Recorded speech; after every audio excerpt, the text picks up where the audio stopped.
DJ Arman Siddiqui मेहरवा।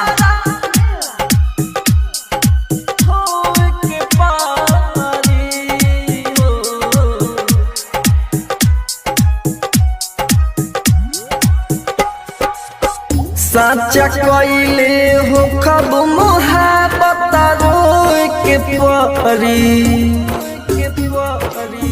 साचा कइले हो खब मोहब्बत रोए के परी।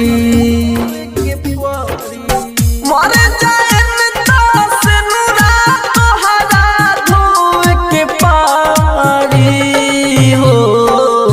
हमारा जैसन लइका तोहरा जोहि के परी। मर जाएम तास नुरा तोहरा धोए के पारी हो। साचा कइले हो खब मोहब्बत रोए के परी। मर जाएम तास नुरा तोहरा धोए के पारी हो। मर जाएम तास नुरा तोहरा mix by AG recording studio. धोए के पारी। डीजे अरमान सिद्दीकी मेहरवा। मर जाएम तास नुरा तोहरा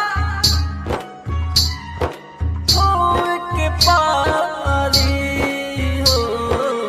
शादी भइल त हमारा लगेला पूरा छोड़ पर आइल हो। पहिले त छत से कके सारा पूछत रहल तू खइला हो। हमारा लागे कि तोहरा अब हमें खोए के परी।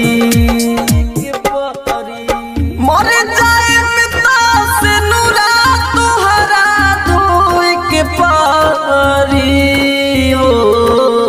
साचा कइले हो खब मोहब्बत रोए के परी।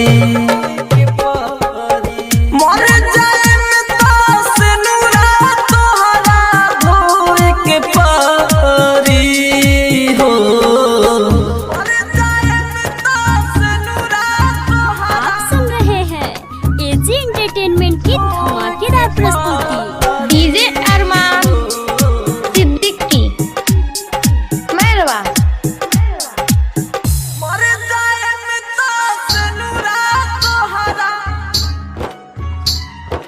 धोए के पारी हो।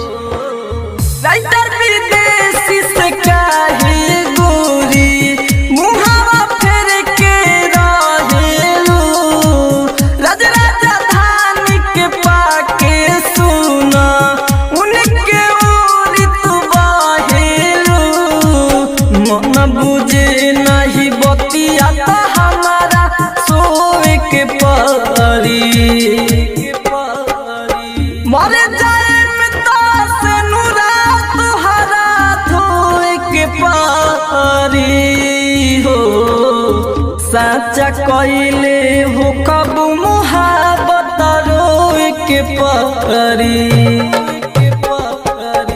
मर जाएम तास नुरा तोहरा धोए के पारी हो। रिकॉर्डिंग स्टूडियो रोशनपुर सपहा।